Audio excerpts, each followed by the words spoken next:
Hey everybody, so I've been studying world building and geopolitics as a hobby for a little while now, and I wanted to stretch my muscles, so to speak. For those that don't know, geopolitics is the study of how environments influence cultures and governments. To start, I wanted to ease into something familiar. Problem is, a lot of older games don't often have fully developed worlds, or worlds that fit together cohesively.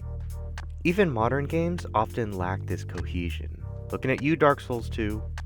So I need a game from my past that happens to have a topographical map of its world. Now, where would I find something like that? Thanks to Nintendo wanting to keep up with the times, we now have one of the most expansive looks at Hyrule that we've ever had, and it's all laid out in one world with few instances or hard transitions. This creates a cohesive map of the entire region, and, unlike in Skyrim, you can climb mountains, as it's a feature built into the game. That means elevation is more or less displayed on the map as well. I'll also be analyzing the placement of towns, castles, and other such things, both with a world building and geopolitical eye. So, let's get started. Broad strokes first. Hyrule appears to be a very isolated location. Even without the giant canyon that blocks access from the northwest all the way to the ocean in the east. Speaking of the canyon, how did this thing form? I don't see a river running through it, and it isn't filled with seawater for some reason. Either way, mountains block access also from the north down to the southwest via the Gerudo Highlands. Even the eastern ocean is mostly blocked off via the Lanayru Highlands and the Eldin Mountains. The only real access to the center is via a mountain pass from Gerudo and directly south from the Faron Sea. This makes Hyrule highly defensible, but also constrained with its lack of flat land. The largest stretches of flat land are in the desert and in the middle. This is where I come to one of my first problems. Maybe I'm missing something, but I don't see a single river connecting the great network of lakes in the middle to the ocean. The Faron River might connect to Lake Hylia, but it can't be confirmed. Because the middle is temperate instead of a desert, it's unlikely to evaporate fast enough to form a salt sea, so the only conclusion is that Hyrule Castle was built in the middle of a swamp. Well, the king said it was daft to build a castle on a swamp, but I've built it all the same, just to show them. They sank into the swamp. Okay, maybe not a swamp, but at least significant marshlands. The Lanayru wetlands should be much bigger, or at least wetlands should be found in more places. Living next to an active volcano has its obvious problems, but it also comes with some non-obvious benefits. Ash from volcanic eruptions is highly nutritious to plant life and acts like a natural fertilizer. This could explain why the largest, densest forest is directly downhill and west of Death Mountain. If magic did not exist in this world, then building so close to an active volcano would be a big no-no. But even with magics to keep the thing from exploding, ash clouds and poisonous gases may flow down from the mountain and endanger any settlements nearby. It's a good thing the Goron are both made of rock and eat rocks, because even though the lands surrounding a volcano tend to be fertile, it's impossible to grow crops on the side of or inside of an active volcano. This does pose a problem to future generations of Goron. If your food source isn't something that is grown like a plant or animal, but is mined from the ground, then your population has a hard limit because minerals always run out. Until then, the Goron have a leg up on a lot of people. When your food is rock, your food won't spoil because rocks don't go bad. So food preservation is not a concern with the Goron people. Given the topography of the area, it's likely that winds and rains come from the ocean to the east and move southwest. This can also explain the Lanayru Spring. If an aquifer exists under northeast of Hyrule that opens up in the Eldin Mountains, that is tapped into at a lower elevation, then it's likely that the Lanayru Spring is an artesian spring from an artesian aquifer. This is similar to the source of Fiji water on the island of Fiji. Next to the volcano, Lanayru spring water should be naturally rich in minerals. That would be very good for irrigation of farmland when Hyrule moves out of small-scale farming and begin creating mass irrigation systems. I'm having a harder time justifying Gerudo Town. It's obviously built around an oasis in the desert, but it's so far away from any reasonable rain shed, it can be hard to predict aquifers, but mountains often provide hard limits to them. It flows out of a giant rock fountain thing, so it appears to be another artesian spring.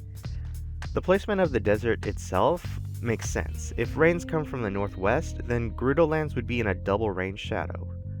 Otherwise, the Gerudo are an equally sheltered society. I'm not sure what's to the southwest, but even if it's more desert, that itself would be a barrier from invasion. The odd Amazon no men allowed culture is very fantastical. Outside of odd sisterhoods and small settlements that often prey on existing settlements, you still need to reproduce to keep the civilization going, so you need to deal with men one way or another, even if it means kidnapping them. You won't find major civilizations that act that way. Thanks to the majorly defensive position from the one mountain path through the highlands, a very small population could defend against a much larger invader. But again, the isolation means the no men thing becomes an even bigger deal. Even though they don't kidnap their future mate, it's a long trip to the nearest settlement. Culture clashing and physical differences would make it hard enough. The Rito are hard people to pin down. Much like the Goron, the natural abilities they have can make less hospitable areas for humans more hospitable for them. Flight makes mountains easier to travel through improving logistics to a point. Weight becomes a big factor, as you are effectively limited to what a single or small group of Rito can carry. Wheels and water are still much more efficient for carrying heavy loads. Not much to say about the open-air housing. Snow getting everywhere is an obvious problem, but if the Rito's feathers can keep them warm in the cold environments without shelter, then it should be fine. But I recommend more cupboards to put anything valuable away. You don't want them getting broken or wet.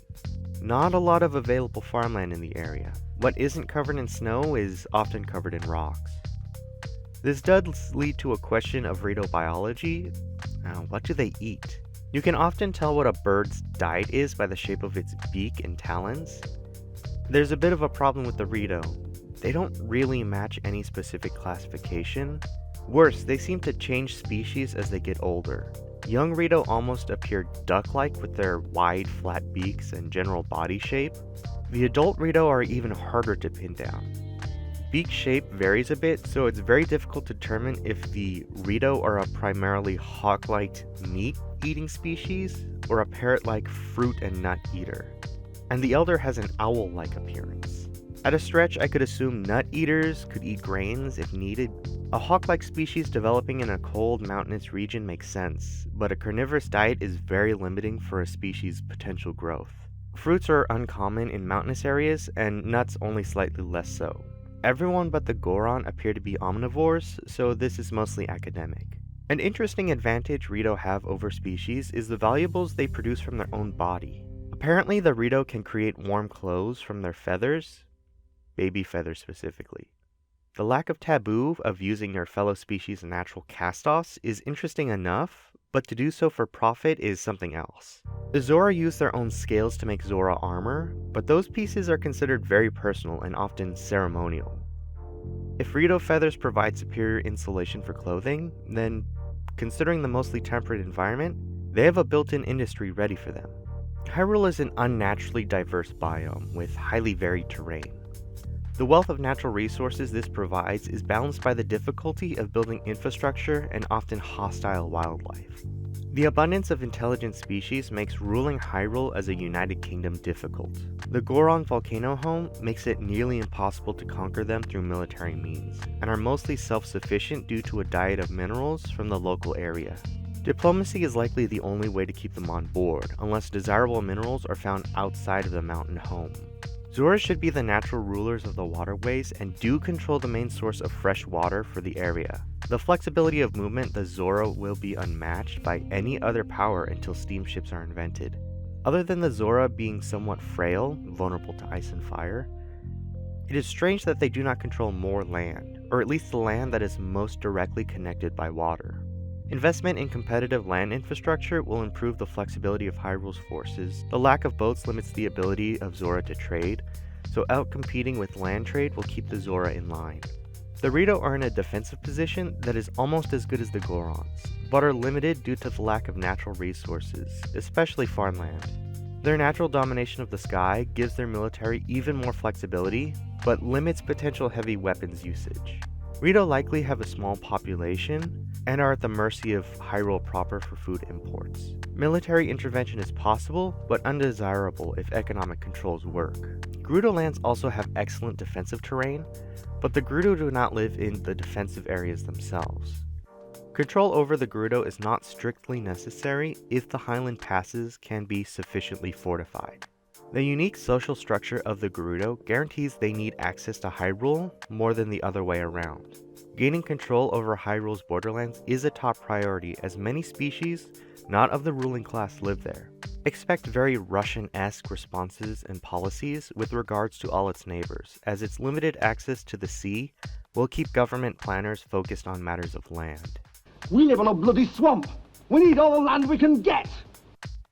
If this wasn't a kid's game and everyone wasn't friends. I've been studying geopolitics as a hobby for a while, and I've been itching to make something like this. If you want more videos like this, let me know, and if you agree or disagree with what I've said, let me know in the comments as well. I welcome any corrections or nitpicks, or if you think I missed something. See you in the next video.